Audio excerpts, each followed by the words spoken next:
All right, we're expecting the president to make a lot of big promises tonight, just like he did last year. Remember this? We need to secure our border and fix the immigration system. Too many families are struggling to keep up with their bills. Inflation is robbing them of gains. That's why my top priority is getting prices under control. By the end of this year, the deficit will be down to less than half of what it was before I took office. The only president ever to cut the deficit by more than $1 trillion in a single year. And that was Calvin Coolidge, and he cut it with a fork. Of course, the opposite has happened. The border crisis has spiraled out of control. The economy is teetering on recession, and the deficit has gone up. Wow, 12%, nearing $1 trillion. That's a big number. Can the president really say he's kept his promises? Let's break it down with our party panel. Tonight, we've got New York Post columnist and co-author of the upcoming book, Stolen Youth. Karol Markowicz is here. We've got the host of the Richard Fowler Show. He's a Fox News contributor. He is, of course, Richard Fowler. And he hosts Radical with Shane Hazel. It's a podcast. He ran for governor in Georgia. He ran for Senate. Now he's running to change your mind about liberty. Shane Hazel is back. So, Karol, I will start with you. I think the president and probably Jerome Powell and Janet Yellen thought that they were going to tame inflation, but it got worse and worse after that speech. What's he going to say this year? So I feel like we haven't seen him since that 22 State of the Union. He only pops up every now and again to yell at us behind a really scary, in front of a really scary backdrop, remind us how much we should hate Donald Trump, and tell us how much money he'll be sending to his supporters. So I don't know. I don't know that he's going to be able to deliver on any of the things that he so grandly imagines he will. I'd like to see him try just about anything at this point. And, I don't know very much about economics or about finance, but printing money leads to inflation. Perhaps the president could stop doing that. Yes, that would be a great idea. And, Martha McCallum was talking about that a little bit earlier, Richard, how the House Speaker and the president were talking about ways to cut spending. That might be a fever dream, but I would like for that to come true. The president has not cut the deficit at all.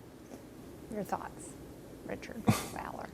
Well, look, thanks for having me, Kennedy. And I'll be honest with you, I think if you look at this presidency objectively, there's some things that you could point out where the president can make improvements. There's very clearly some work that can be done on overhauling our immigration system. But with that being said, for anybody to look at this economy and to say we're teetering on recession, they're not looking at the same numbers that I'm looking at. Last month alone, we added 500,000 jobs. The last quarter, we had a 2% GDP growth. So anybody, even the folks who were predicting recession 2 weeks ago are now saying a recession does not seem as likely. I hope not. Do we have some high prices I hope we in certain don't have a sectors? recession. I really, absolutely. But unfortunately, three-quarters of the country think that we are on the verge of a recession.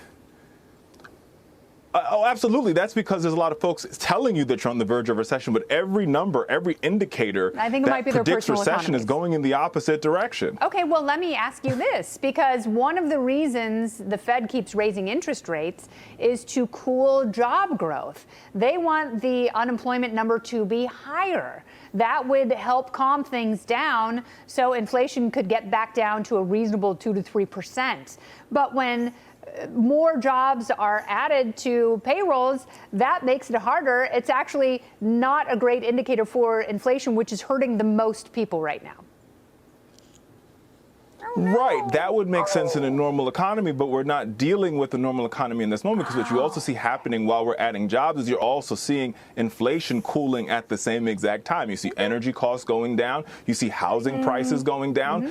You do see an uptick in the price of eggs, but that has nothing to do with the market and everything to do that there's an avian flu. You know what people do, though? Chickens. I know, but people see eggs every day. People cook with eggs. People like scrambled eggs. People like to put eggs on their face. And I think that's the problem. And Kennedy, what I will point out to you is I think this is the problem where the White House struggles. The White House struggles in a messaging problem and a framing problem. They don't do a good enough job of talking about some of their accomplishments because they have things in their White House that both Trump and Biden and Trump and Obama would have liked to tote. Yes, there's a lot of toting, but whenever they screw up and do something badly, Shane, they always go, you know what, the messaging wasn't right. It's like, I would be super hot, but I'm not using the proper Instagram filter. No, you're just not hot, are you? Not you, Shane. Yeah, if you repeat a lie long enough, what do they say? It becomes truth, right? And the problem is, with an economy, you can't do this, especially a Keynesian economy, ladies and gents. A Keynesian economy requires that you spend more money faster every day. So if they're talking about balancing the budget, that could hurt the economy. We could go into a recession. I think we're actually already there. If we slow down, if we hike interest rates, we're also going to slow down employment, which is also going to send us into a recession. Ladies and gents, get your money out of banks and get it out of the dollar as fast as you possibly can, because they don't have a messaging problem. They have an understanding of economics problem here in America. I would agree with that. Fiat Federal Reserve is exactly what's going to crash the economy, and there's nothing they can do about it, period. Not Republicans, not Democrats, none of them. And it's up to the Congress to have this real talk with the Treasury about what they're going to do for a world reserve currency. And there's an alternative, and it's peaceful. It's called Bitcoin. And everybody should learn getting about back on the gold standard. I would love to be back on the gold standard, and I love Bitcoin. Bitcoin. And I also think that they don't have a basic understanding of economics. It is Tickle Me Tuesday, and I'm glad Richard is laughing because we all want to have fun. I'm laughing because he just said Bitcoin. That's by far the funniest joke I heard all week. But anyway, continue. We'll learn about it, right? Nice, sovereign money. Richard.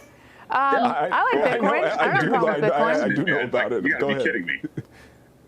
Are you kidding him, Richard? Bitcoin. Okay, go ahead. No, Kenny. you can. No, I'm not kidding him.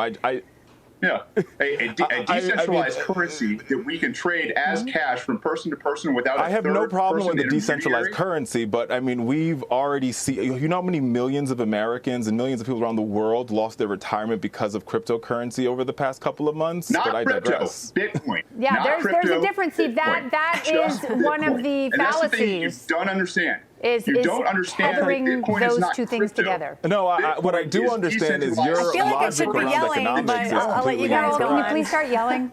Can we all just start yelling? Okay, good. Thank I you. want to. Please. I really want to start yelling. All right, I'll give you a chance now.